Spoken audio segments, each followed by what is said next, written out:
So, all right, are the entrepreneurs ready? Okay. And are the judges ready? Okay, here we go. We're about to launch the final competition for the 2023 LATAM Startup World Cup. So, what I want to do to start, I know the entrepreneurs are just itching to get on stage. But first, I would like to have our distinguished panel of judges introduce themselves so that the entrepreneurs know and the rest of you know who it is here who is passing judgment on you. So now, is there a mic for the judges? Or a few mics for the judges? Okay, let's start with Luz. So if you could just, if you could just quickly stand up and introduce yourself, that would be great, and we'll just pass the mic down. Hola, soy Esmeralda Velandia, directora de Emprendimiento e Innovación en la Cámara de Comercio de Bogotá, la Casa de los Empresarios y Emprendedores. Súper bienvenidos, emocionadísimos. Gracias Bill, gracias Caro por todo este esfuerzo fantástico. Vamos a ver estos personajes que nos van a representar en San Francisco y que se van a traer esa copa para Colombia. Gracias. Okay, Paula. Hola a todos, Paula Barrientos, soy Managing Partner de Inculab. Inculab es un vehículo de inversión que invierte en capital emprendedor desde hace 10 años en Colombia y Latinoamérica. Gracias. Thank you, Paula. Okay. Hola, yo soy Marcelo Oliverini. Me presenté ayer cuando me hicieron presentar, un ejecutivo de más de 30 años en el mundo de las tecnologías, en el negocio digital, y estoy aquí para apoyar a toda la innovación. Hola a todos, me llamo Megan, yo trabajo en producto por muchas compañías, incluso Amazon y unos startups hoy en día. Hola, Luis Felipe Barrientos, ex CEO de Starter Company, realizador de Starco, estoy en el ecosistema hace mucho tiempo, en Impulsa, Connect y toda la energía para ustedes, les mandamos toda la fuerza, les va muy bien. Hola, yo soy Felipe, yo soy el programador, les deseo mucha suerte en el evento. Y soy tu juez virtual. Mi nombre es Mauricio Salazar, vine hoy a acompañarlos y a observar sus grandes speech, a ver si le pegan un poco a la idea de TED. Soy el embajador de TED en Colombia y el organizador de TED por Bogotá. Gracias. Hola a todos, soy Ana Karina Quesep, presido la Asociación Colombiana de Business Process Outsourcing, experta en transformación digital y Customer Experience. Buenas tardes, Drew Hallman, soy principal en Polymath Ventures, somos un venture studio y venture capital, invertimos en compañías de etapas tempranas en Latinoamérica. Hola, soy Dea Wilson, soy inversionista con Wharton Angels de Silicon Valley y en mi vida yo escuché a miles y miles de pitches. Entonces, espero que puedo dar buen feedback, que dejamos que la mejor empresa gana. Hello, I'm Tyler Pinkard. I am Director of DevOps Security and Infrastructure for an AI company in Silicon Valley. I also advise, invest, and mentor startup companies. And I'm very excited to see your pitches. Thank you all. Hi, everyone. I'm Amy Peck. I'm the founder and CEO of EndeavorXR. We do a lot of strategy and innovation work for large companies using immersive and emerging technology. Very excited to hear your pitches. Hola a todos, soy Diego Molano, soy boyacense.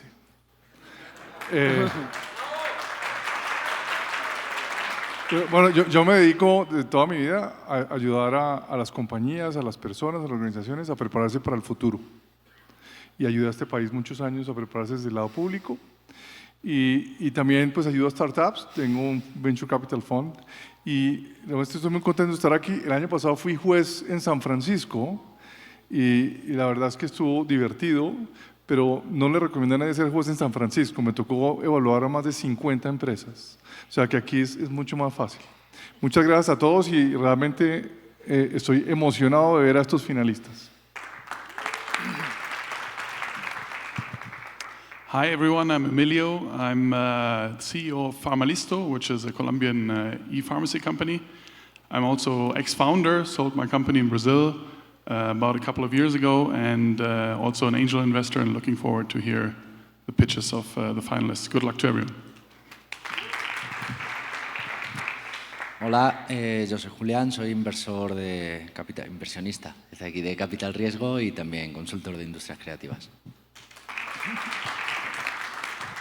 Hola, yo soy Gabriel García, soy el CEO y fundador y CEO de una compañía que se ha vuelto la más grande de entretenimiento en Colombia, que es Páramo Presenta, y pues muy emocionado de ver acá emprendimientos de nuestro país. Hello, I'm John Donovan. I'm an investor and advisor through the Silicon Valley CISO Investor Group. I'm also co-founder and CISO of a cloud security company, InstaSecure. I'm based in San Jose, California, in the heart of Silicon Valley. And I'm really excited to see what you guys have for us today. Okay, I did not realize that the word was not out. All right, so, drum roll please. Really? Okay, okay. All right, so the finalists who will be getting on stage in no particular order of ranking to date, but in order of presentation, so pay attention. First up, Vi. Okay. Next up, Pro Indie Music. Next up, Don Rep. Fourth up, Impakt. Followed by Nanofreeze. Then Maando. Where is he? He's here, okay. Julieta. Porta. Riara's Health. Clickgreen. And then wrap up with Sunnyapp? Sunnyapp? Okay, okay. Okay, so I saw you before. First up. First up is Vi. So here's the deal. The deal is, all entrepreneurs, you've got 5 minutes. The buzzer will go off after 5 minutes. We will not take you off stage, however. After 5 minutes, the judges will start asking you questions. Entrepreneurs, please, entrepreneurs, during the Q&A session, try to make your answers crisp and to the point so that as many judges as possible have the opportunity to ask you questions, okay? Are you ready? Thank you, Bill. You ready? Absolutely. Okay, take it away. Perfect. So I'll start with the question. Who here has paid for an overpriced Uber? Taking an Uber twice a day is 8.9 times the daily transportation subsidy for a minimum wage person in Colombia. Now let me ask you a second question. Who here has changed job or changed country and didn't have a community they could rely on? Now imagine a mobility service where it's better, safer, and cheaper, and it also builds you a community you can depend on. So we've all experienced the problems of mobility in Latin America. First, the insecurity. 72% of women feel insecure in public transportation. It's crazy that 1 out of 4 phones in Bogotá that are stolen in Transmilenio. The second are the high mobility costs. Taking Uber to work every day during a month will eat up 3/4 of your minimum wage salary. This shows you it's a service for the top 10%. The third problem is the excessive amount of time we lose in traffic every year. Between 200 and 300 hours are lost every year in traffic, or the equivalent of 2 months of work hours lost each year. Finally, but most importantly, around 80% of the emission of particles that cause climate change come from transportation. I introduced the solution, Vi. an affordable carpooling app for daily commuters. Our algorithm matches passengers and drivers that share a common destination in mere seconds. In Vi, we really value security. That's why we not only vet users, but we also vet the different communities in our app.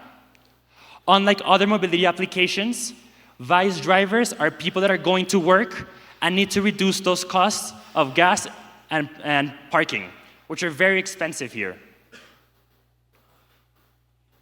So let's talk about why now is the perfect moment. First of all, KYCs have become a commodity that allows us to ensure security for a very cheap price. We have combined several solutions that have been very successful internationally, but have failed here. That's why we tailor for the Latin American user. In the first semester of 2023, 75% of people in Bogotá used a mobility app. In many cases, for emergencies they couldn't afford, such as taking your children to the hospital. The need for an affordable mobility application is more evident than ever. Environmental and social sustainability is very important for us. We base ourselves in 3 basic principles. The first one is economics of waste.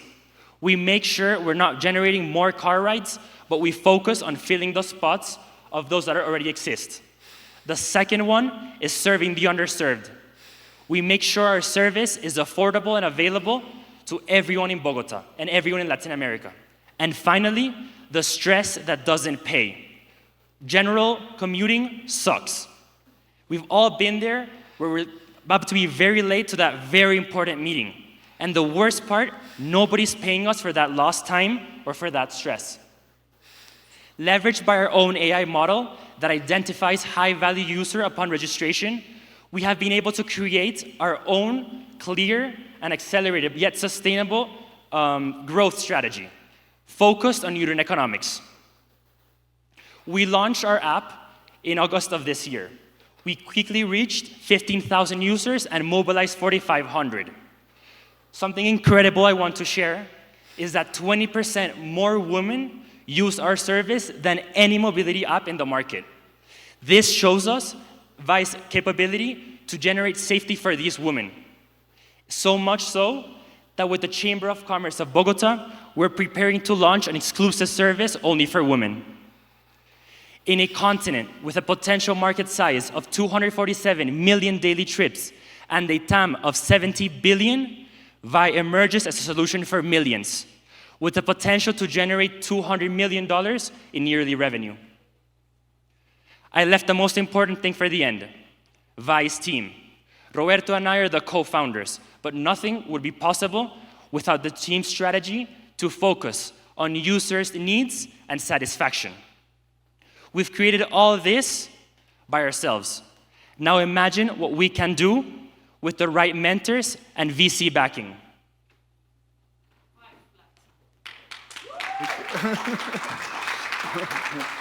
Okay, thank you very much, Andres. So, questions from the judges. Julian.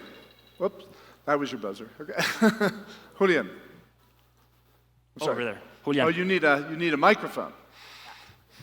Hola, enhorabuena por la presentación. Te quería preguntar, nos has hablado de tracción, que son viajes que has usado y rides. Y Por favor.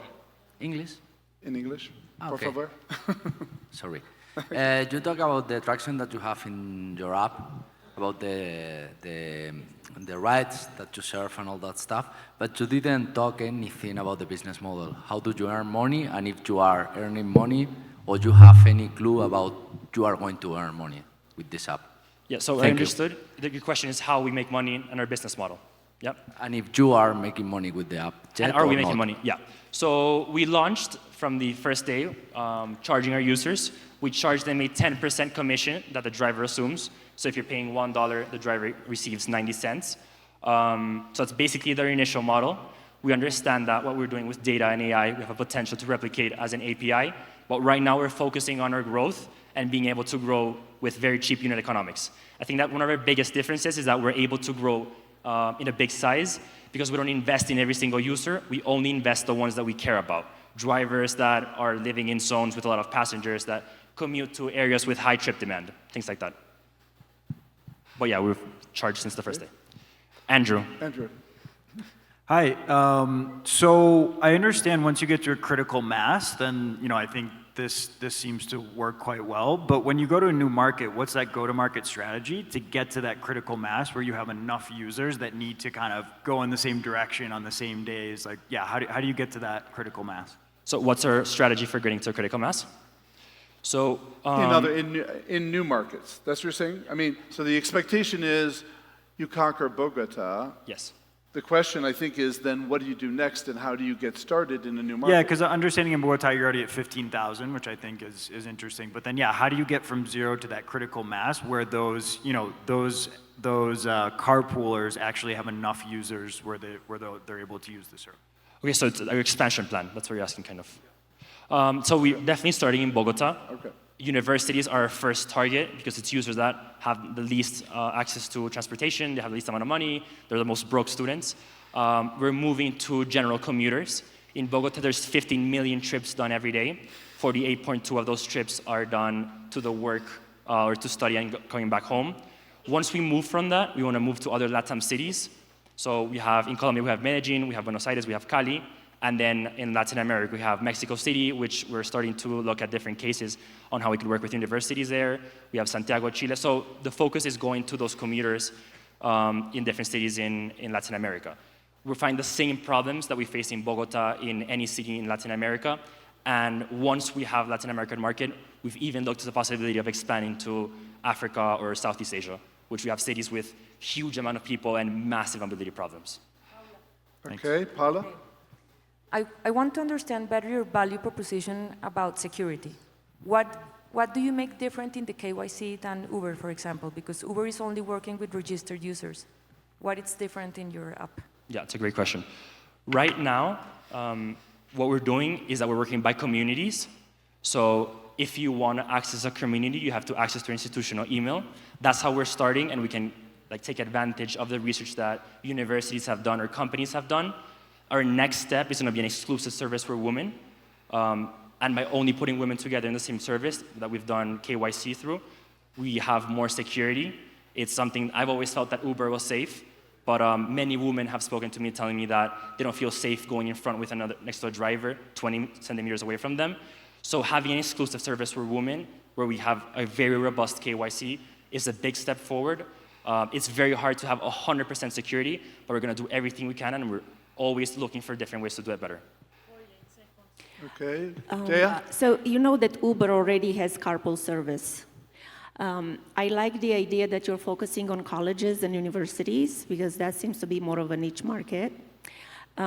What I'm worried about is the leaky bucket, meaning you're gonna have carpooling sets and then after a while they get to know each other. It's like, oh, we're not gonna go through Vi, let's meet tomorrow and we carpool. Why should we pay Vi when we're already used to carpooling together? So how are you going to prevent that? Yeah, so that's something. Quick answer. Yeah, quick answer. Very important is creating value for both the passengers and the drivers. The passengers wouldn't pay less or more on a service. And for them, it's the security of knowing they're backed up by a software and not putting themselves at risk. Because once you have someone making sure that you're okay and you're safe, it makes a huge difference for a random user. And the fact that you can find a new driver every day if you need one. Okay, thank you Perfect, so Bill. much, Andres. So, Thank I'm you Andres, so the carpooling guy. Thank you, everyone. All right. Thank you, Vi. All right. Okay, now, judges, fill out your score sheets. Okay, we're collecting the judges' votes. Okay. There we go. That should do it. That did it. It worked. Did that do it? Are we good? Yeah. We're good? We're All good. right. Come on down. Thank All you. right. Take it out. Take it out. Thank you. Yeah.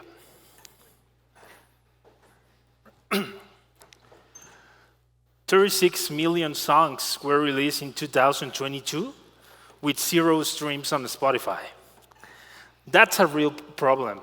But one of that problems is how to promote a song. Artists argue a lot how to promote a song correctly, where to go, how to contact festivals, venues, people in the music industry to develop their career. So we came with a solution.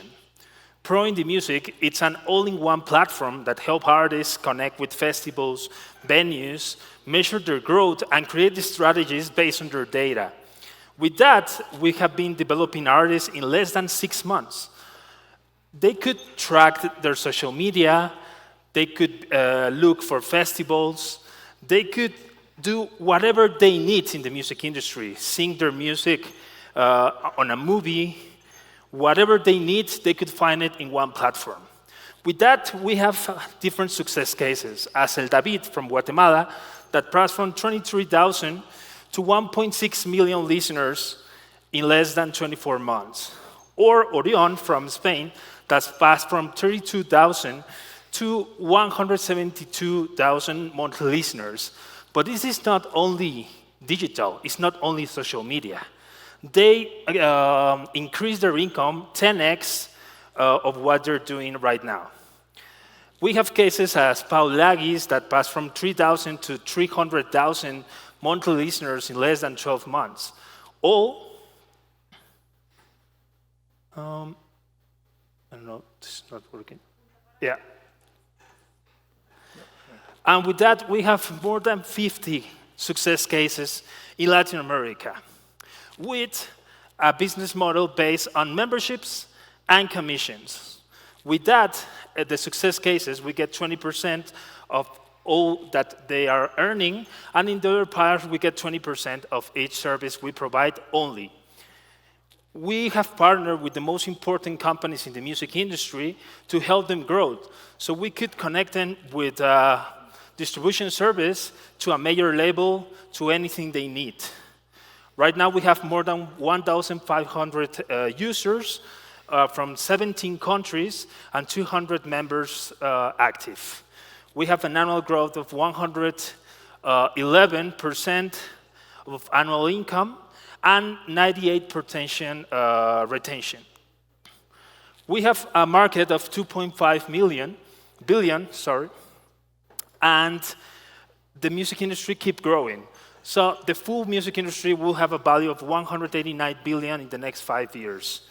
We're looking for $280,000 in a pre-seed round to continue growing, to invest in marketing, tech, and operating expenses. With that, we could get in the next 4 years to $17 million in revenue from commissions and memberships.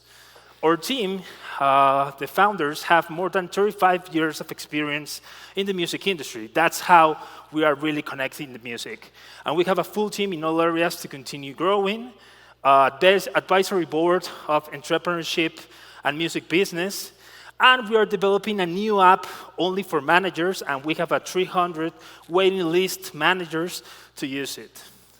With that, they could connect with their artists and predict the growth of them, so they could choose the correct option to continue growing. Artists want to live from their music, and we want to help. Thank you. Okay, thank you, Marcelo. Thank you. All right, questions from the judges. Amy. Yeah, so I had a couple of quick questions. So one is, in your example, you mentioned that there's so many millions with 0 streams, but then your examples were starting at like 32,000 and growing to 170.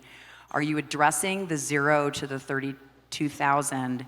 And then I might have missed it, but exactly how are you advancing the level of streams and promoting them, specifically on Spotify? Yeah, well, we create an algorithm that measures artist growth, and we read the data, and with that data, create a strategy. This system uses machine learning, so we are always getting new information. So with that, the margin of error is less. So that's how we're making the strategies so they could grow faster. I got to follow up on Amy's question. I mean, okay, so you have data, and the data tells you. What does the data tell you that makes you do something different than what they're doing now? Well, basically, can you do an example, right? Yeah, sure. Okay. Basically, we help artists get product market fit on the music industry. So with that, we measure like how they are consuming their music, where they are consuming their music, if they are trending or not, and how they could get more followers or more listeners or more concerts depends on their level. That's why we create levels. So it depends on the level, the system would assign different actions. Is this a plan you give them or you execute? It's a plan we give them, and they need to execute. Yeah. Quick question. What's your burn rate monthly? How much do you burn? How much money do you burn a month? Well, right now we're burning $18,000. 18,000? 80. 80? 18. Or 18?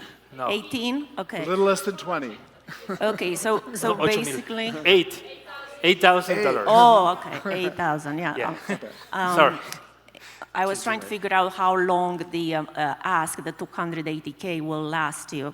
What milestone? What are you going to do with the 280,000?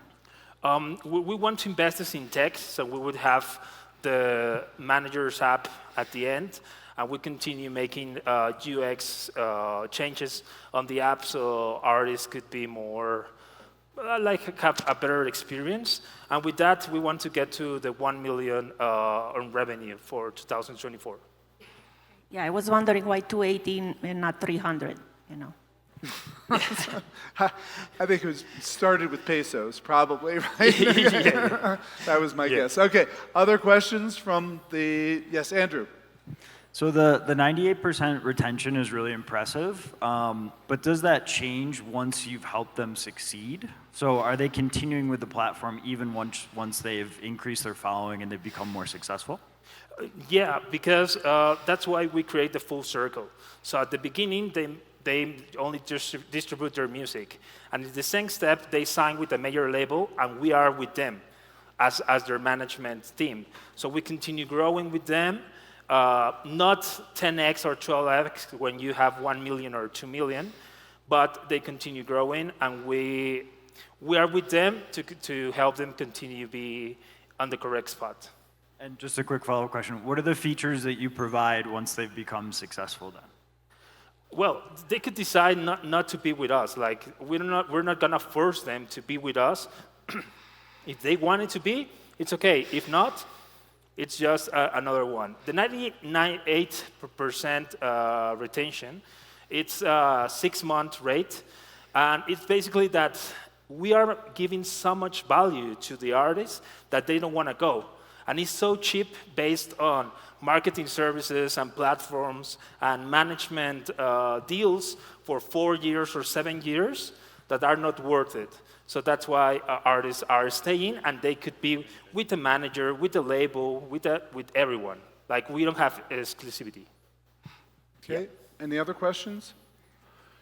So I'll ask one. Okay, you said you have 1,200 members, right? Is that what you said? 1,200 members. 1,200 members.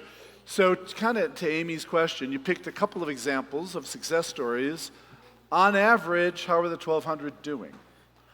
Well, the 1,200, more than 60% are growing. Okay. But from that, I think it would be like 5 to 8% that are getting success in revenue. Big growth. Yeah, right? yeah. Okay.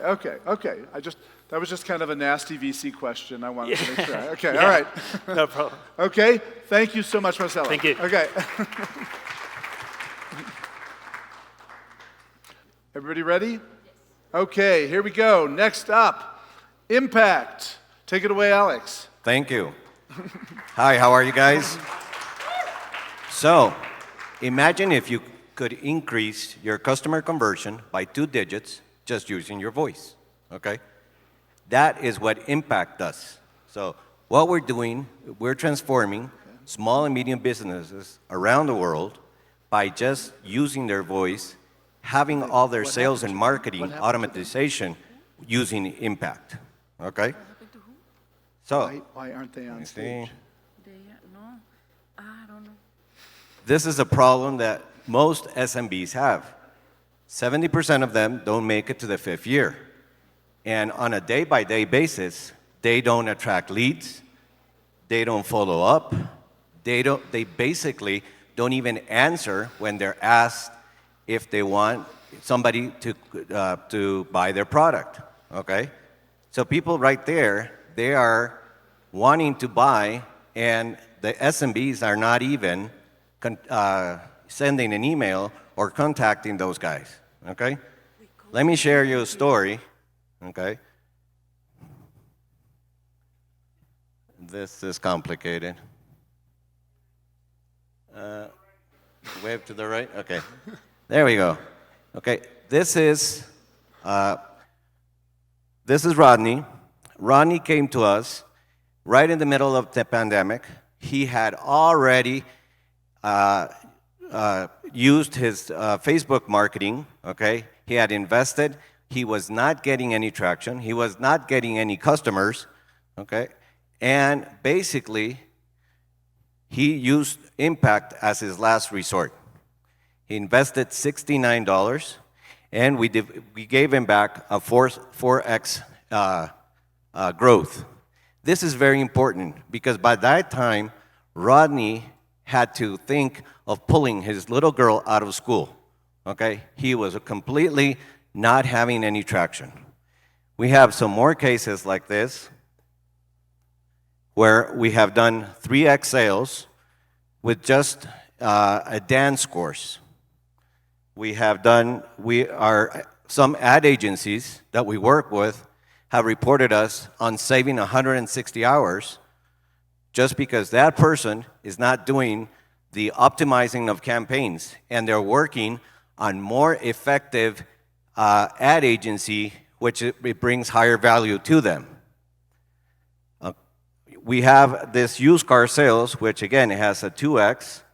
Real estate they were not even getting any appointments to sell the project, and then all of a sudden they started getting 900 increase on appointments. And one of our latest cases that we have is a 1,400 ROI from a stem cell company in Costa Rica, which basically they were using an ad agency, it was not working, and they came on board with us. So, with SMB, without real result markets, this is all the categories that we can work around, or we're working around. We can do more. And basically, the market is huge, as you see. 40% of the SMBs, okay, contribute to the developing or emerging markets. So this is huge. And the problem comes from Costa Rica, El Salvador, Mexico, Chile, anywhere in the world. In our competition, and I got this asked earlier, okay, we have 14,000 MarTech tools out there, which the SMBs do not understand how to use. So basically, they go back to their agenda, their phone, their WhatsApp, and that's what they're using to convert customers. So this is what Impakt does. We simplify, we deliver back time to them, the experience, okay? And that's why we all are entrepreneurs, because we want to be our own bosses, have our own money. And we don't have time to contact our clients. It's ridiculous. Okay, so right now, we have been operating for 3 years. We have 225 paying customers, recurring customers, and not only recurring, but some of them have even invested in us because we give them real results, okay? We have 20 active... Too long there, okay? Yeah. So let's give you 2 more sentences, and then we'll do Q&A, okay? Okay. Okay, CAC of 1 month, LVT of 14 months, and less than 1% on churn. And the last is? The team. You. Okay. Okay. All right. Okay, great. So, I was there. Thank you. Stay here, stay here, stay here. Don't walk away. Don't walk away. All right. Julian, pass the mic. Okay, we're good. All right, thank you. Okay, thank you for the presentation. I don't know if it's because you have to stop, but I don't know what your product is. I don't know if you are a platform. I don't know. A little louder. For some reason that mic is. Hi. There we go. Okay. All right. Okay. So I don't know if it's because you have to stop earlier, but I don't know what your product is. I don't know if you are a platform. I don't know if you are a software. I don't know if you are an agency. I don't have it clear. So if you can help me to guess that? Thank you. Okay, so it's a customer conversion AI for SMBs. We're a platform where the SMB can basically have the essential tools to convert clients. So Did that answer the question? it's a B2B SaaS platform that serves to optimize conversion through all the tools that you use, like Are you hearing company. him? No, I'm not hearing. There's something with the sound system. You can't quite hear what you're saying. Okay. Who's that? No, I mean, it's a B2B SaaS platform, what you have. You are selling software optimization. Right? You're a B2B SaaS platform. Yes, yes, Right? yes. Okay, subscription model. Tyler. So conceivably, if people were better at using these tools themselves, they wouldn't need to use this. Will you actually put out the ads on Facebook through your platform? Like we upload our Facebook credentials, and then you put the ads in Facebook and target them using your system? Yes, what we do is we get the post from the client, and basically what we start doing is optimizing and understanding which clients are really concentrating and converting, and then the AI starts to look for new clients with that same form or prospect or capability. Okay. Cool. Okay. This sounds awesome. Just one more follow-on question. How does that onboarding process work? Do you give them like a interview prompt, and then they speak into the microphone, and then you use this to build the messaging? Yeah, the onboarding is quite simple. Okay, it's a 9-step, and at the 9th step, we have an assess survey, and that is what is giving us the feedback on how to better our product every single day. Okay. How much money are you raising, and at what valuation? Can I switch the? What? Oh, yeah, okay, go. Yeah, if you have a slide. Yeah, I have it. Yeah. 250,000. Okay. Okay, USD. Yes, to USD, no Mexico, no Colombia. And at what valuation? Okay. Excuse me? At what valuation? Web valuation, 3 to 5 million. Okay. So can I ask, the follow-up question, looking at this, so it's kind of looking kind of flat, kind of flat, kind of flat, kind of flat, and then all of a sudden it's going to take off. Yes. Why is it going to all of a sudden take off? Because we signed a deal with MasterCard, and we are in the MasterCard Small Medium Businesses Initiatives, and they're going to present us 1 million SMBs in 2024. Okay. So that's why 24 takes up. Yeah. So I'm still a little bit unclear on how it works, and how are you focused primarily on social media marketing or on web page as like a, is this better than a chatbot kind of thing? I'm still not clear on exactly what the product is. Okay. The SMB usually uses social media, but also uses Google and YouTube. So we're focused on omni-channel on all the social media platforms. Okay, and then so how long is your MasterCard deal? How long has that been inactive? We signed that since August. Yeah. And we're running our first bank in Costa Rica since last month with 200,000 clients. So are they making this available to their clients themselves? Yes. The banks, what they have decided is to present this to give them traction in sales, and that way they'll start spending more in their SMB's business cards. Is it costing you anything for this deal? No, what we're doing is we're doing a special price for them. So it's costing you something? Yes, sorry. Yes, okay, we're giving a discount. Okay, I think I'm sorry. Just one question. Is really this in quick. Spanish, or can you also do it in English? We can do it in any language we want. Okay, that's what I want. Okay, great. Thank you. Impakt. All right. Thank you, judges. Next up is Nanofreeze. Whoops. She sneaked up behind me. Okay, take it away. Thank you, Bill. All of us rely on refrigeration, whether to preserve our foods, medicines, or even just to drink a cold beer. But what we don't realize is that refrigeration is warming the planet a lot. Refrigeration is the second most polluting industry in the world because it is responsible for 17% of the world's energy demand. And it also uses chemicals and toxic substances that are the responsible ones to break the ozone layer. Also, coal transportation is critical because every year there is a loss of $121 billion attributed to the broken cold chain in food waste.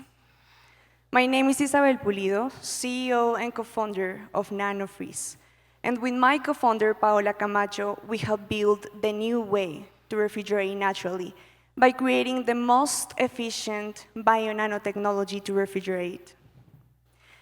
By using bacteria enzymes and attaching them to nanoparticles, we have created a high-efficient compound capable of freezing at higher temperatures, but at the same time, it can last twice times longer and cold than any coolant that you can find in the market. And all of this while being sustainable. We are the only coolant that can be disposed as plant fertilizer. This innovative technology has endless applications for air conditioners, trucks, ships. But today I will explain you what are the target markets that Nanofreeze are addressing. The cold chain, and next, we expect to grow to the global refrigeration market. In order to enter in the cold chain market, we have created two products, the coolers and the cold goods. Those products were done to preserve foods and medicines during long journeys. We can reach up to 2 weeks of cold without requiring energy. After 4 months of implementing this technology in the export market, we can be able to reduce more than $100,000 in food waste. Next, in order to enter in the refrigeration market, we have created a new product, the Nanofreeze panels. This is a product that is going to revolutionize the way that all of us here refrigerate today. These panels were done to reduce the energy consumption by 50% on commercial refrigerators. So, with our technology, a refrigerator will pass from consuming 10 hours a day to consuming 5 hours a day. And this will have an immediate impact on reducing the energy costs, so the energy bill, but also in reducing the carbon footprint. If we could scale up this solution in 40,000 refrigerators, only in one country, we could be able to reduce by 13,000 tons the carbon dioxide per year. So the impact will be huge. So far, since Nanofreeze started, we have patented our invention, our technology, in the United States, Mexico, and Colombia. We have built the product portfolio that I showed to you. Also, we had won more than $300,000 in awards, and we have built the right partnerships with big leaders in the market, as is Johnson & Johnson, AAB, InBev, that today are our early adopters. And after 4 months of commercializing our products, we have reached $50,000 in revenue. So the growth map consists in keep the commercialization of the cold chain products in the global market. But from 2024, we expect to give relevance to the Nanofreeze panels. With only one client, in 2024, we could reach a revenue of $4 million by implementing our technology in 40,000 refrigerators. So in order to scale up this solution, in the 40,000 refrigerators that we look for, today Nanofreeze is raising $800,000. And this is a part of the total ticket that we look. Today Nanofreeze is one of the 2 finalists of a grant of $6 million. So in order to win this grant, we are looking for $800,000 to make this scale up possible. So our mission is to cool the planet with our technology. And today we want to accomplish this with the right partners. So most of the answers that we seek today to resolve environmental challenges can be found in nature, in magical microorganisms, as is the case of Nanofreeze bio-nanotechnology. And investing in sustainability can actually yield fast returns. So I invite you all, refrigeration users, to join us in this mission. Thank you so much. Okay. Thank you, Isabel. You can keep that. You can put it, okay? Of course. Okay, questions for Isabel? Yes, Julian. Hi, thank you for the presentation. I have a double question. Could you hear me well, Bill? Yes. Okay. So it's a double question. First is talk about the background of the team a little bit, if you came from science or the background of the team. The background of the team. Okay. I'm sorry, I Sorry, don't hear Julian. you well. Okay, the background of the team. And the second question, sorry, is about if you have any patent or any protection around the technology that you have developed. Of course. Okay. Got it? Yes, of course. So the founders of the team studied biodesign, which is a background in Universidad de los Andes here in Bogotá. Biodesign mixes biotechnology with design. So we have biologists as professors, but also designers and design thinking process to create all the solutions. So that's how the project won. Today in the team, we are most engineers. We have chemical engineers in the laboratory, but also mechanical engineers in all of the product development. Also business administration, finance, and more. Of course, we are 9 people in the team. And about the patent, yes, we own we are in the process of owning the patent. We have been 3 years from now in United States, Colombia, and Mexico. And we are also getting to new patents. Today, we are in 2 processes of new patents because, of course, every time we are improving our invention to reach higher freezing points and to reach different temperature ranges.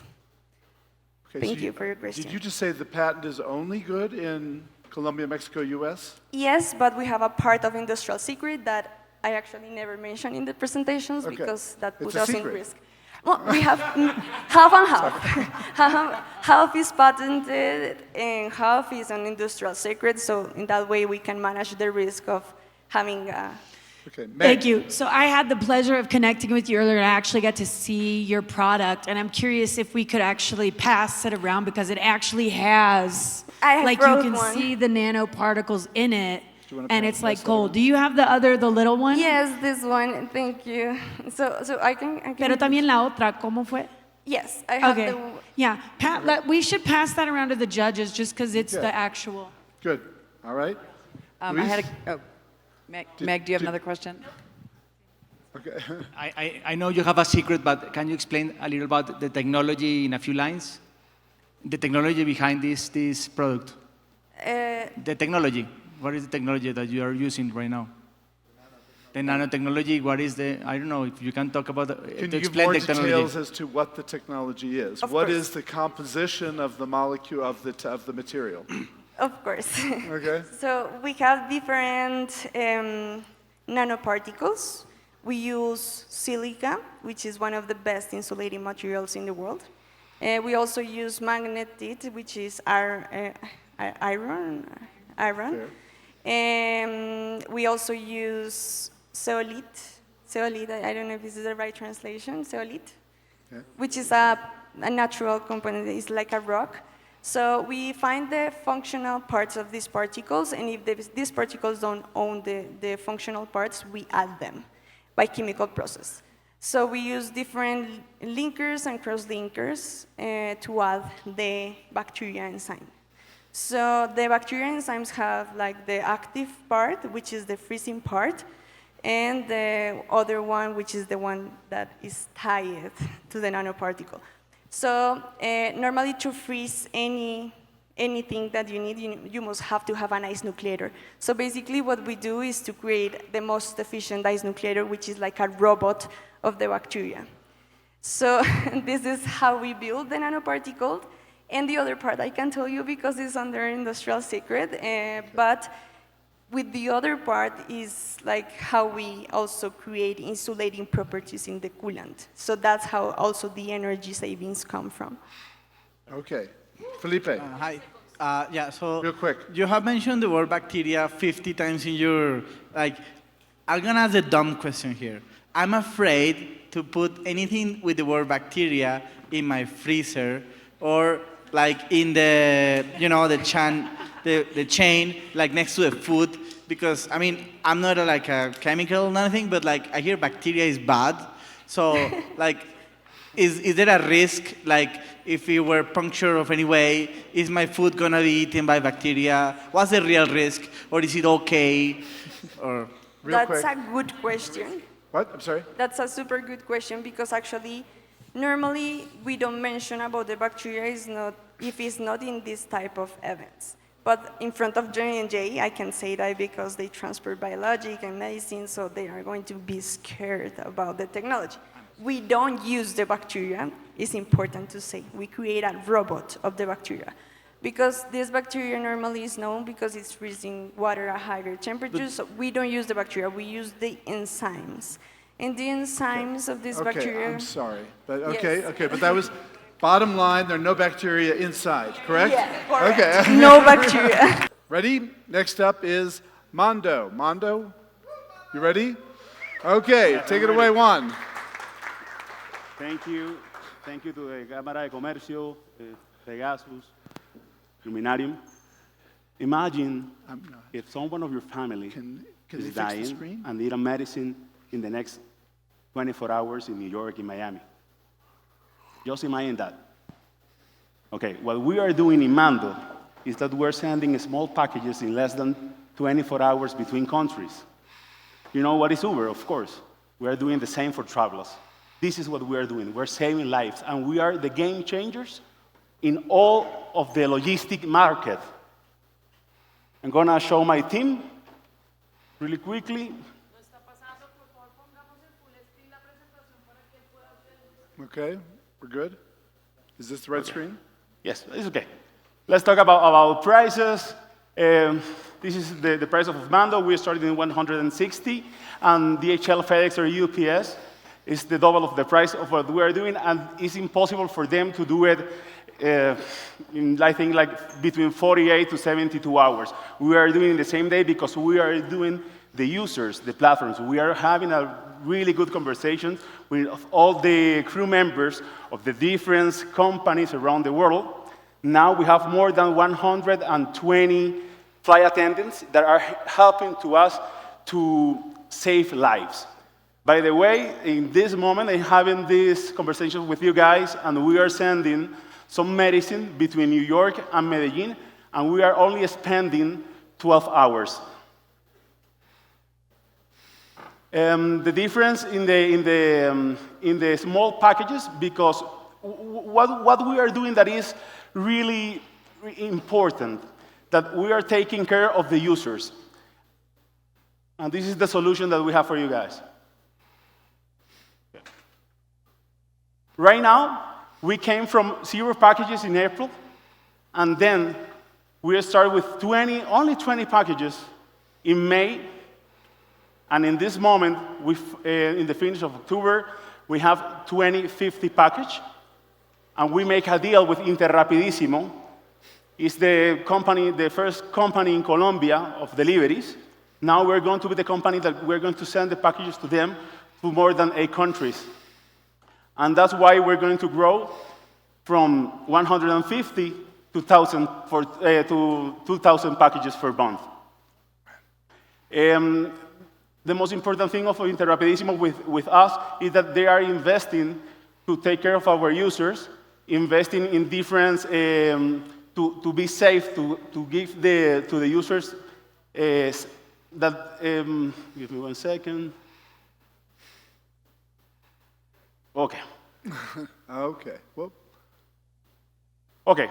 They are investing in all the scanners, and it's going to be really easy. We already are doing this with the Centro Especializado Canino for anti-drugs and anti-explosive service with dogs in Colombia. And we are already #1 sending packages between Bogotá to Miami, New York, Madrid, and London in less than 24 hours. And we are sending packages between New York, London, New York, Madrid, New York, Miami, New York, Bogotá, and New York, Medellin in less than 12 hours. This is what we are doing.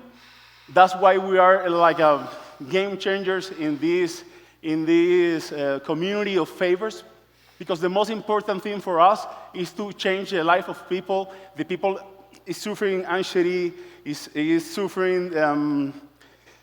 It's a lot of problems that we are resolving in this situation with Maando. And I'm going to switch to Spanish in this moment to talk to our community because you are our users.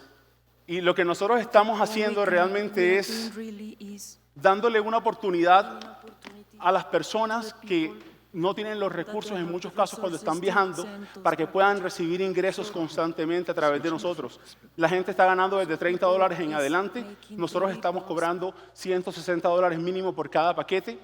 Y en cada paquete nosotros estamos mínimo generándole ingresos a 3 familias en Colombia y a 3 familias también en el exterior.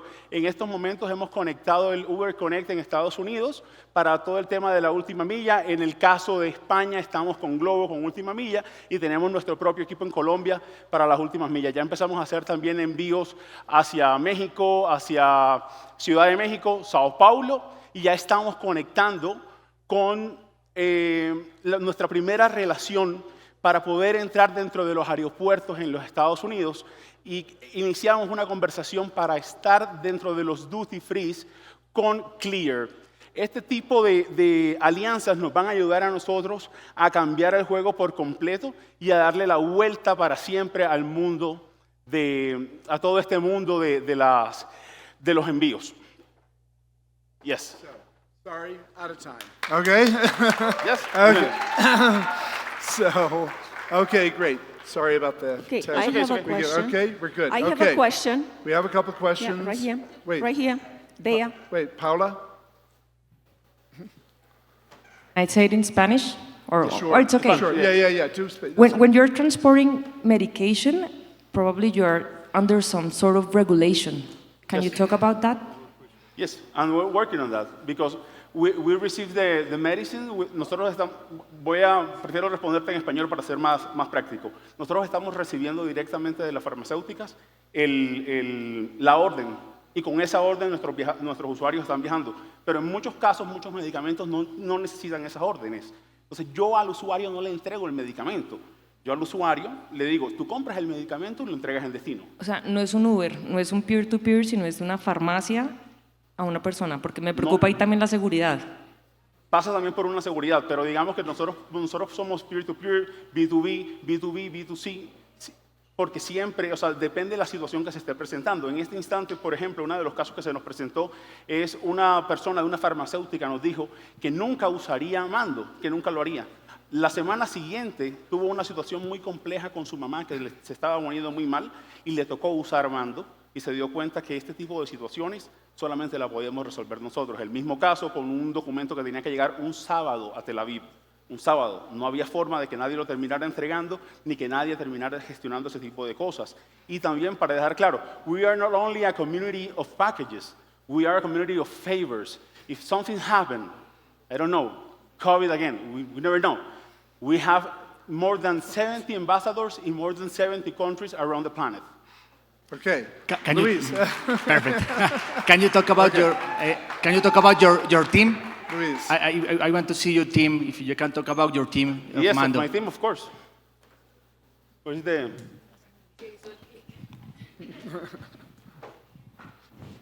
Okay. My co-founder is Ale Haddad. She's from Edinburgh. She's from, her parents are from Colombia, but she's studying Edinburgh economics. Naveen Jain is the chairman of the board. He's a billionaire. He's from Silicon Valley. I think most of you guys know him. Maxine Cogan is our head of legal team.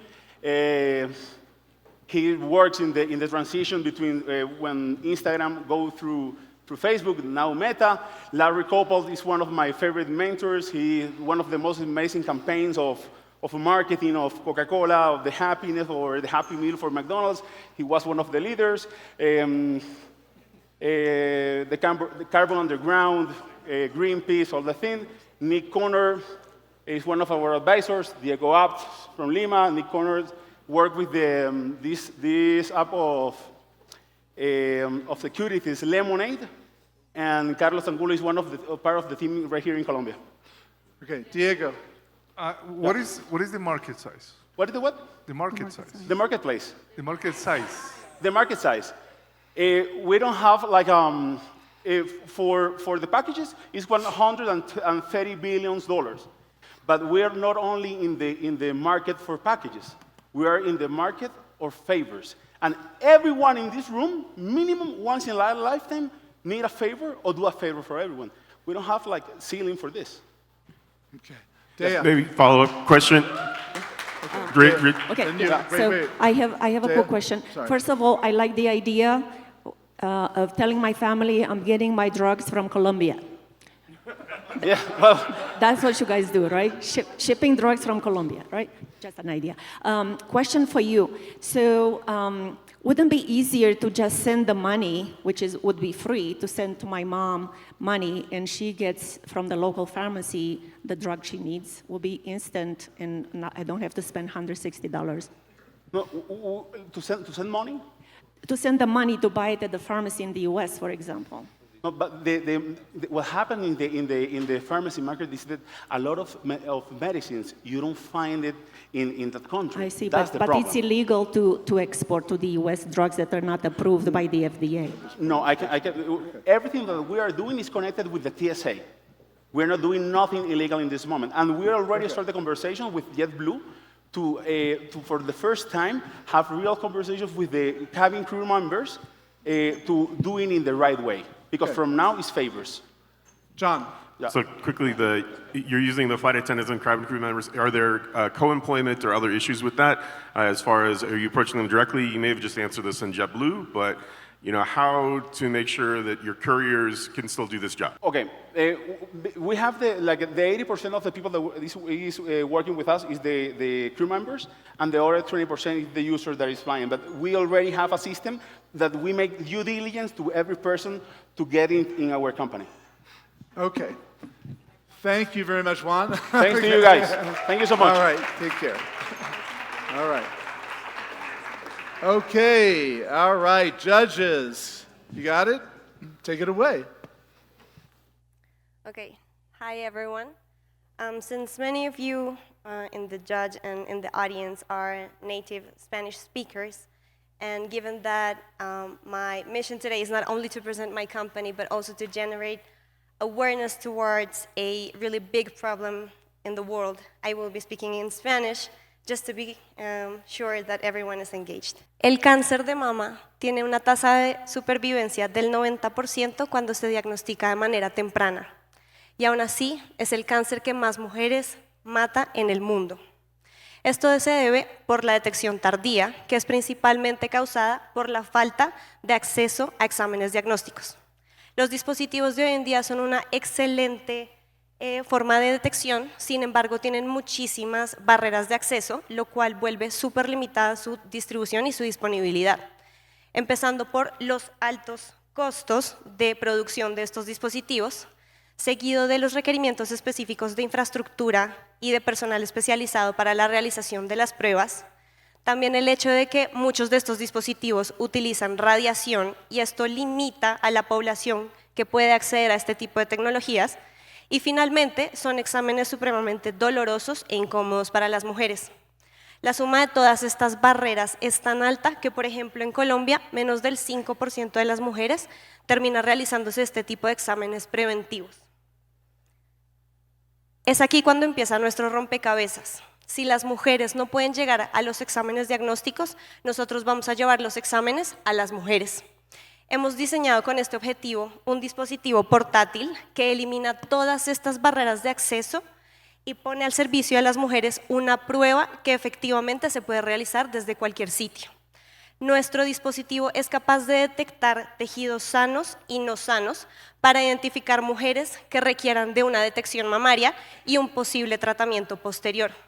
Nuestro dispositivo es fácil de usar, es rápido, indoloro, no utiliza radiación y lo más importante, está entrenado con inteligencia artificial creada por nosotros para poder hacer la realización de la lectura y adicionalmente garantizar que la interpretación de sus resultados sea de manera automática y en tiempo real.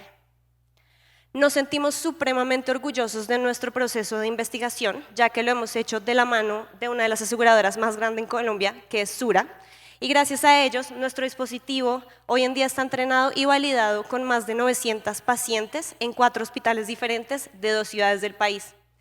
Adicionalmente, nuestro dispositivo ya arroja unos resultados con un 92% de precisión. Así como hemos sido muy rigurosos en el proceso de investigación, también lo hemos sido con la conformación de nuestro equipo. Sabemos lo importante y la responsabilidad que tiene nuestro proyecto en sus manos, por lo cual durante los últimos 5 años hemos venido creando un equipo combinando perfiles de investigación, ingeniería mecánica y eléctrica y de inteligencia artificial, que son los que le han dado vida a nuestra solución. Es este equipo el que nos ha permitido pasar de ser un proyecto de investigación a un modelo de negocio, porque sabemos que una solución de estas, si no es rentable, no va a ser ni escalable ni sostenible en el tiempo. Por lo cual ofrecemos un modelo de negocio que le quita esta presión al usuario de tener que adquirir hardware, por lo cual ofrecemos Hardware as a Service, en donde cobramos solamente por las lecturas realizadas en los dispositivos a un precio de aproximadamente $20. Los dispositivos se ponen en las instituciones en comodato y esto nos garantiza tener el control de estos dispositivos, también de garantizar la calidad de la operación y de las pruebas, y lo más importante, tener el control de la información de nuestras pacientes, que es información que utilizamos para seguir aprendiendo de ella y generando nuevas soluciones. Es este modelo el que nos ha traído hasta aquí. Estamos en la recta final para salir al mercado. Ya tenemos en proceso, o ya está en marcha, toda la documentación para obtener el registro sanitario en VIMA y para obtención de patente. Nuestro requerimiento de capital actual va principalmente destinado al diseño comercial del dispositivo, volverlo más, digamos que estético. Adicionalmente, poner en marcha nuestra estrategia de go-to-market y finalmente la producción de nuestros dispositivos. Perfect timing. Okay, questions for Julieta. Amy. This is great. I love that you're working to solve such a major problem around the world. So in terms of women in rural areas, in obviously urban areas, it's going to be easier access. How do you, how will they get this service in rural areas? And then what is there sort of a split? Is there any other hardware cost or any other cost than the $20 per user to the service provider? Ok, entonces me faltó decirlo por falta de tiempo. Nosotros tenemos en este momento acordado un piloto de comercialización con Sura, en donde ellos van a poner a su disposición, nuestra disposición, su población afiliada, mujeres, que es de aproximadamente 2,5 millones de personas. Con ellas, con las aseguradoras y con los hospitales es que nosotros vamos a llegar a los lugares más recónditos del país, porque pues son ellos los que están brindando el servicio en este momento.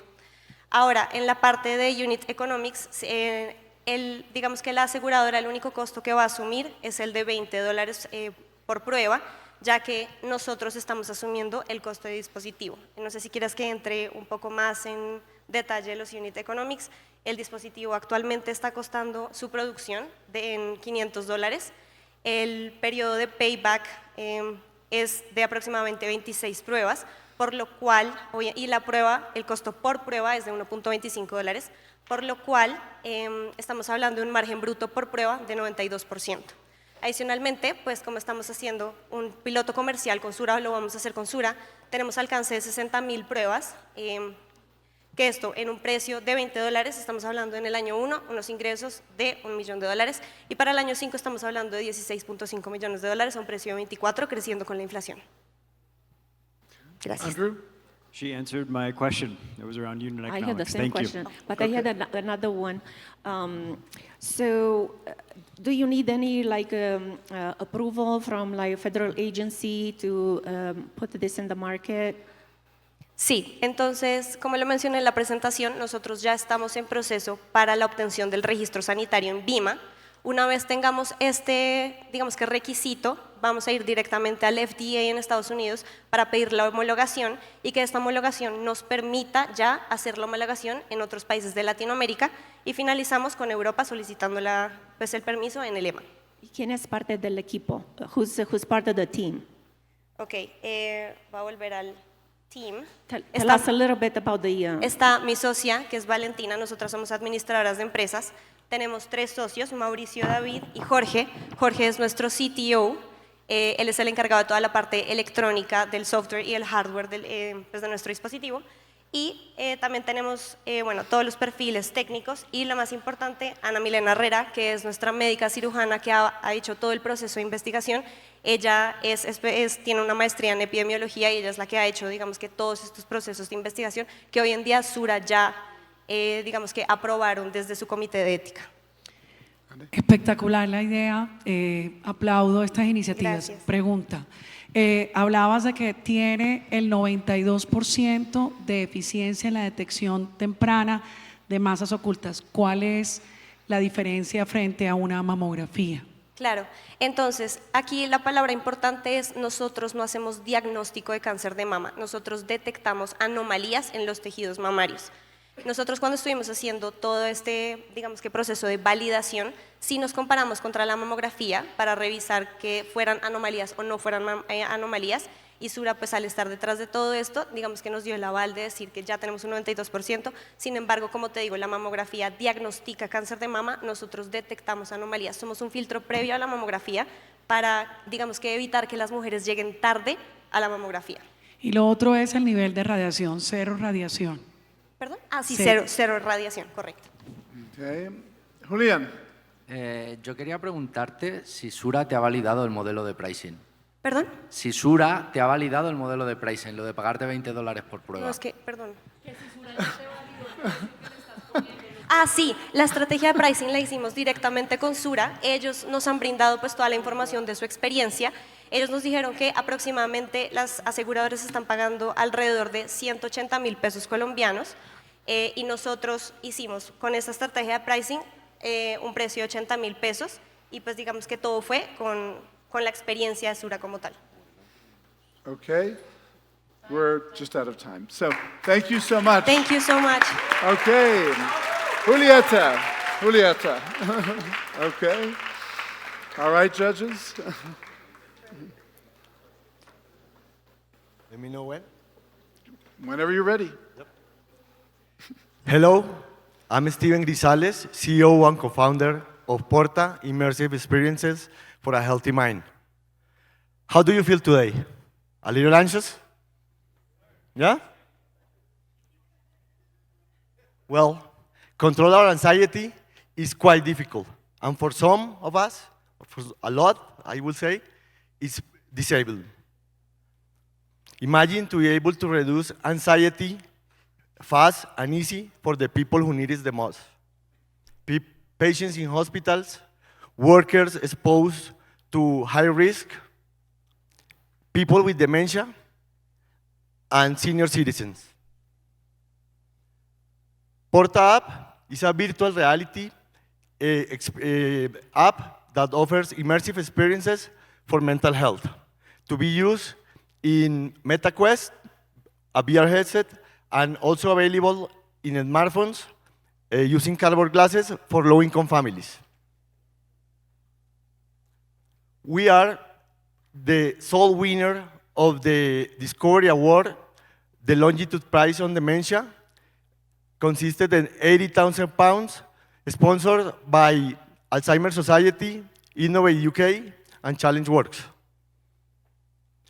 This prize is to develop a solution to improve the life of people living with dementia. There are 55 million people living with dementia, and this condition is affecting my mother.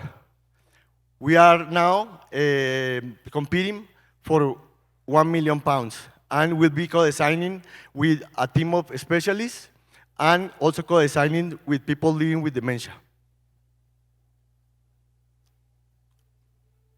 What set us apart?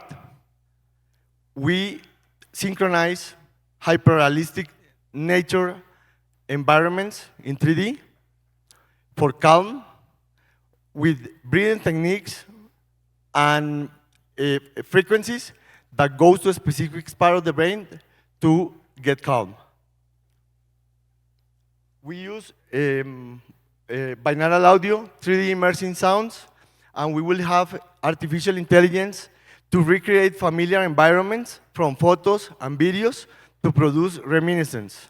Also, we will use AI to simulate familiar voices from people that the user know to bring also reminiscence.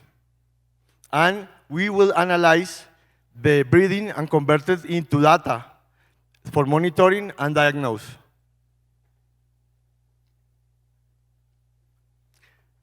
Porta team is comprised of doctors and psychologists, specialists in the field, engineers, developers, and virtual reality specialists. Myself, I was a former born trader and also a music producer, a movie producer with experience managing large teams. Porta makes meditation easy and brings neuroplasticity to the brain. We tested our MVP. Thanks to Sanofi, we won a grant to test our MVP with 100 patients to improve their hospital stay. These were oncohematologic patients in palliative care, and 90% of them manifested to reduce their anxiety drastically. Also, we did another pilot with another 100 pages, sponsored by Janssen, with the same results. This all in Spain. We have a B2B2C approach where we're going to target hospitals, companies with more than 1,000 employees, and geriatric centers. And we will have a cost of $37 a license per year per user. We are looking for $400,000 in a safe with a cap of $2 million and a discount of 50% to finish the launching product in mid-24, 2024, and to have a runway for 1 year. We offer a 57% of recap immediately, thanks to CoCrea, which we have a tax benefits that you recoup 57% total on the investment. These resources are to also, we're going to start like launching in Spain and Colombia, and then going to Mexico and Brazil. Okay, thank you much. All right, out of time. Okay. All right, Meg, who's got the mic? Okay. Hi, this may be dim, and I risk looking like an idiot, but what is the difference between your product and taking a walk outside? Taking a walk outside? Yeah. Well, since the dawn of man, if we have a bad day, we will go for a walk and find a nice place in nature. Why is this different, and why is this special? Because when you are in a hospital, you can go for a walk to the park. This is targeted for people that are in patients hospitalized, people with dementia, people that are in their work spaces and that they need to make a pause at one point and they cannot go to a park. You do exercise and you are able to go to a park, it's great. Actually, the Canadian government just this year. Sorry, no, I'm sorry. Okay. Keep going. Yeah. But the point is, it's for people in the ICU and skilled nursing and acute care. Okay, that's the big point. John.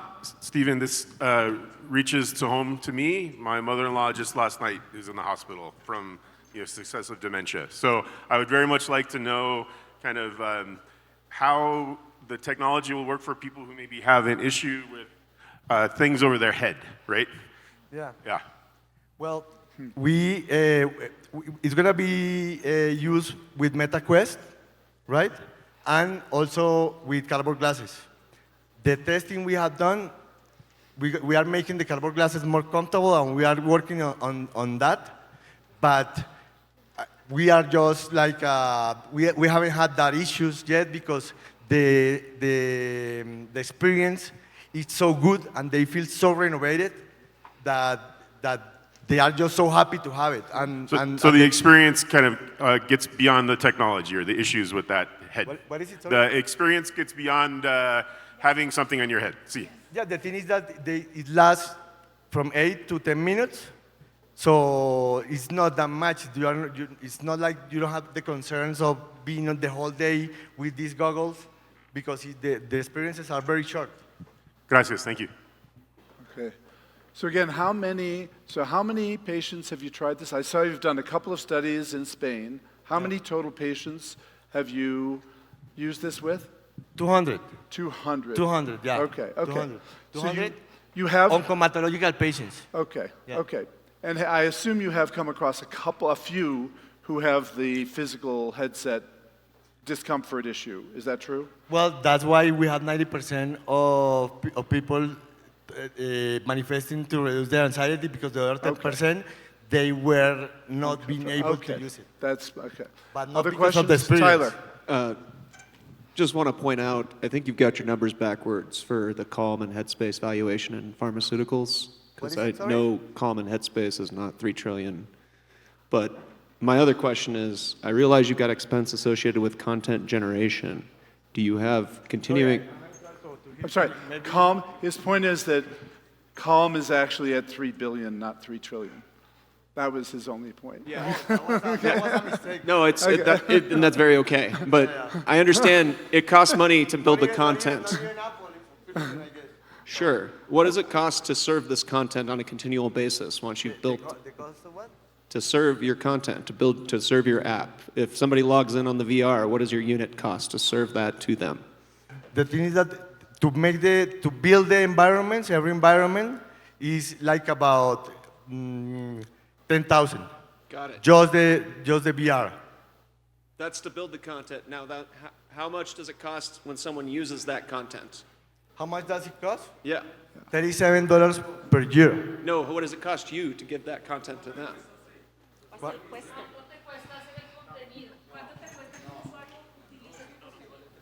Okay.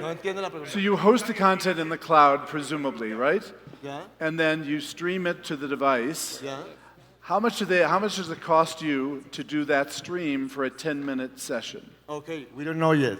We are at an early stage. No problem. Yeah, we don't know yet. We are in an early stage, and that's why we are in the process of finding out all those. I can help you answer that question. Yeah, that would be great. Okay, are we out of time? Out of time? So thank you so much. Thank you. Porta. Okay, you guys are good? Okay. Okay. No, don't worry. Okay. Judges, everybody's good? We're done with the... Okay, all right. Next up is Clickgreen. Take it away. Welcome. This is not a pitch. This is a play. And not any play. We are talking about why in LATAM we are just recycling 10% of the solid waste generated. And it's not any number. It's 216 million tons of solid waste we are generating annually. But the worst part of it is that this number is going to increase by 70% by 2050. Not the recycled ones, the generated. Why? Why is this happening? This is because the informality, the industrial challenges, because we can get the top-notch technology that we have in Europe, in USA, to recycle this solid waste. And the liquidity issues these companies have are awful. They can't get to the banks to get a loan to work with. We have a real case. This is a case of successful Clickgreen. He is Leonidas Ocampo. He is 50 years old and has been in the industry for more than 20 years, working with PET, which is one of the hardest materials to work with in recycling companies because it is really complicated. And he is suffering from lack of cash to work with. His payments are being made 80 days after they are delivered. And he has many problems to get new machines to work.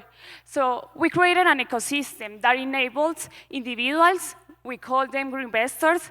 They are the investors from $300 that can participate in these projects in order to help and support these companies to get done their projects and sell their products. We are in the middle. We are the ones that supervise, take care of these projects, help them with the marketing. We have a big, big opportunity in the world. We are talking about $200 billion. It's trash. Everyone makes trash. So in LATAM, we are talking about $3 billion, and in Colombia, we are just talking about $500 million, and this is a spoiler. Clickgreen had taken $1 million of this market with a community of 1,100 green investors, and 38% of these green investors are reinvesting with the same profits they are generating with us. We have 38 executed projects and 20 active projects right now with 15 recycling companies in the whole country. It's really simple. We have a platform, clickgreenapp.com. If you can enter right now, it's perfect. The user invests from $300, I just said. We give the money to the transformation company. They work.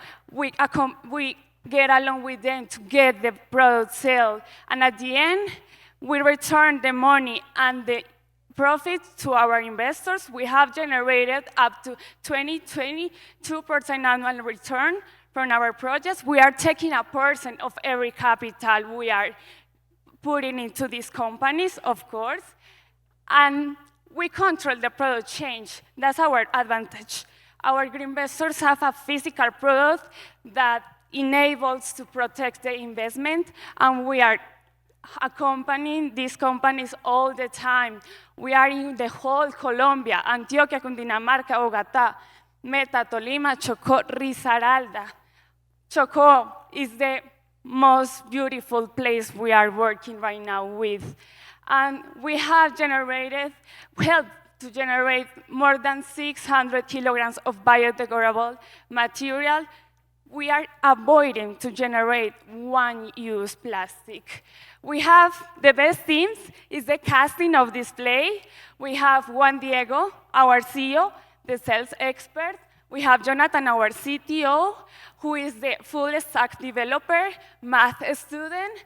Andres, our data specialist. Daniela, it's me. We are also a math student and the marketing experts. We have managers and teams leaders. We have the Colombian director of WWF with us and the co-founder of Andeo Capital in Cali. We are looking for 500K to get to the next step and help this company to revolutionize recycling. Clickgreenapp.com, $300 you can participate. We have some projects active right now. Thank you. Okay, Julian. Hi, congratulations for the project. It's good this time, or? How do you define your platform? Are you crowdfunding? Are you equity crowdfunding? Are you project-based funding? How do you define your model? We call collaborative model. We aren't a crowdfunding right now, but it's on our plans. Is it clear? No. I mean. We have a project, $100,000. We have, I don't know, 20 investors. They get until we complete the amount we need to get, and they all sign a joint ventures contract. So we aren't crowdfunding. We are allowed to work. So you reward them in a revenue share basis. Compartir los beneficios del proyecto con ellos. Yes. Diego. Thank you, Daniela. How do you, what I understood, it is a project-based investment. But how do you choose the projects? And how do you make sure that they are successful? We have some investment thesis, but the first one is, are you selling? Are you selling right now? Are you involved in circular economy? Are you available to learn how to improve this business? And if they accomplish those, we can consider to have a project. We have right now like 200 potential projects, but we are just taking 2 monthly because they are the ones that we are sure are the best ones. That's why I'm so proud of the Choco ones, because they are a social impact, strong projects, and the money we can get from that, the profit, is really good because we are almost like getting trash for free. Okay, Andrew? Yeah, how do you structure the loans? Are they like asset-backed loans or like with a certain? There we go. So how do you structure the loans? Are they asset-backed where if something goes wrong, you have the collateral? Like how are these loans structured? It's not a loan because we are talking about a joint venture project, and that's why we have like many investors. So then, if it's not a loan, how do you get it? How do you get a return on that investment? That's why we are in the middle. We are guaranteeing the project is going as well as we planned it, and the investors know who the company is. What are they doing all the time? Monthly, they get a report of what is going on. So with the joint venture contract, we are just the same. You have to do the project. You have to accomplish some, goals. We are planning in the beginning, in the financing projections. And if you don't accomplish, we can, get the physical product, talking about some other ways to get the money, but the ideal is to get the money from the project, from the sales, and Clickgreen is supporting the sales. We have a commercial team that is only dedicated to support the sales of these companies. So then, is it an equity investment in these companies? Equity, no. It's not about equity. So Daniela, it's something so revolutionary. So just we're trying to clear this up. So you said you generated $1 million already, right? Is that what you said? Yeah. You generated $1 million. We got investment for an amount of $1 million. Okay. I wish we had generated that. Okay, and that money, so then you pick these projects. You're like a microfinance intermediary. Is that fair? Yes. Okay, so you qualify projects, right? You pick these projects and you say, okay, here's some of our money, and what do they give you in return? The profit? I'm sorry, I'm a bit lost. So you get a royalty back, from what their revenues are? Yeah, and we share it with our investors. We take an amount at the beginning of the project. I mean, if we are starting a project of $100,000, we take an amount. And at the end, we take an amount of the profits generated. If we don't make profits in the project, we lose. Investors lose. Okay. But it's not our purpose. Okay. Amy, did you want to try or not? Are we done? Okay, Amy. Oh, I'm sorry. Yes. Hola. Okay, try. ¿Puedo preguntar en español? Hay otras plataformas como estas en el país para otros sectores, digamos, sociales como Agrap, para agricultores, como Ascenso en general, bueno, la Bolsa de Valores de Bogotá para diferentes tipos de empresas.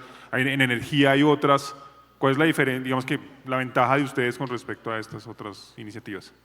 Bueno, no hay empresas dedicadas a que el reciclaje pase, a que de verdad estemos solucionando el problema del reciclaje. Nosotros somos nuevos en el ecosistema, estamos empezando, pero no es tan sencillo. Realmente nos estamos dedicando a cambiar las reglas del juego, por eso nuestro contrato en joint venture es muy disruptivo, o sea, es súper difícil de entender, nos tenemos que sentar horas con las empresas para explicarlo y es con la finalidad de que este problema se solucione, de generar el impacto social que generamos. Incluso acá en Cundinamarca estamos con Banca Alimentos, que lo que hace es trabajar en todo el tema de seguridad alimentaria y por eso nosotros somos diferentes y porque somos un equipo demasiado dedicado y mensualmente, o sea, nuestra prioridad es que el inversionista, que es nuestra comunidad, incluso acá tenemos inversionistas viendo este play, no es un pitch, están dedicados a que todo esto suceda. Okay, thank you very much. Okay. Muchas gracias. All right, okay. Okay, thank you, Clickgreen. Okay. Sunnyapp? Okay.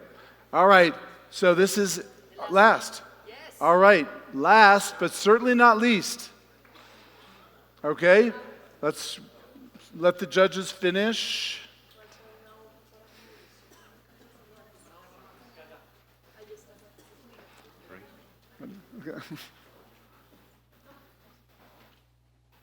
Okay, good.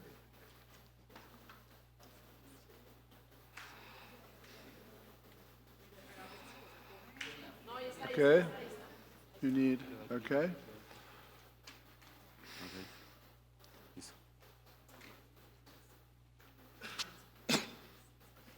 Okay, we're good? All right, good. All right. Next up, Sunnyapp, take it away.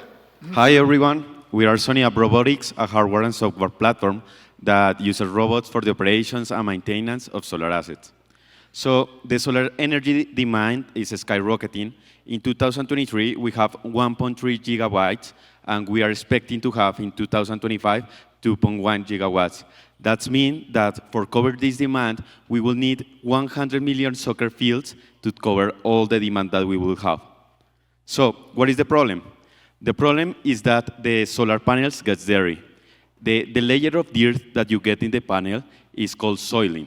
Soiling causes a decreasing in the performance, in the reliability, in the asset life, and in the warranty. Also, it causes reduction in the ROI up to 30%. So in 2023, it is expected that this soiling, this problem, decreases and the economic loss will be $5 to $8 billion. So the solution that the owners of the assets do is to hire manual cleaning. However, it has some problems, like it generates cracks and hot spots in the panels. There are other alternatives, but they are not connected. It's not an effective solution. So that's why we developed this solution. We developed a platform that connects with a robot that has AI and that has image recognition to do this solution for soiling. So our key benefits is that the robot reduces cleaning time in a 75%, reduces water consumption in a 75%. We work with a robot as a service model. We have cost-effective solution, and we deliver consistent quality. So we are trying in the whole market that we have, we are trying to get the Americas market, and we want the 5% of that market. That is 120 million for the 2027. So about our current footprint, we are working in 3 countries. We are working in Dominican Republic, in USA, and in Colombia. We have 2 big players in USA, that is Greenbacker and Cox, and we also have macro contracts in Colombia with Celsia and with Ventus. In the last year, we have been cleaning more than 1.2 million solar panels with 12 operative robots. So we have 2 business models right now. So we do the cleaning as operators, and we do the cleaning to the owners, and also we rent the robot to the cleaners. So this is like our progress in the time, and what we are doing is that we have 12 robots that the money that we get, it was from a grant that we win a 400K grant, And we are looking for have a fleet of 60 robots with an investment of 1.5 million. So what are we doing right now? Right now, we are creating a business model that we design the robotic solution for a specific asset. We charge a fee, and with that fee, we get quality to the client, and also we get consistent incomes for us. So why our client choose Sunnyapp? Because with Sunnyapp, you have a reducing your cost. With Sunnyapp, you have 480 for the cost of a cleaning, and without Sunnyapp, you have 2,600. So this is our team. Our team is the founders, Camilo Rojas, CEO with 10 years in the solar sector, Julian with 10 years in the solar sector too, and Santiago, head of growth. We have unit leaders with experience background in robotics, and also we have the advisory board that is, we have the mentors from the accelerator that we are in Silicon Valley.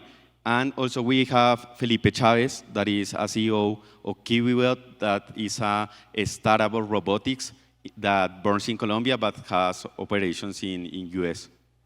So what we are trying to achieve, what is our future, we are looking to conquer the residential market. So the residential solar market will be 95 gigawatts for 2033. So we are developing a self-autonomous driving solution for residential market to conquer that. Also, we are developing a platform to be connected to the robot to deliver insights for our clients, and also to give us real data information in real time about our operations. Thank you.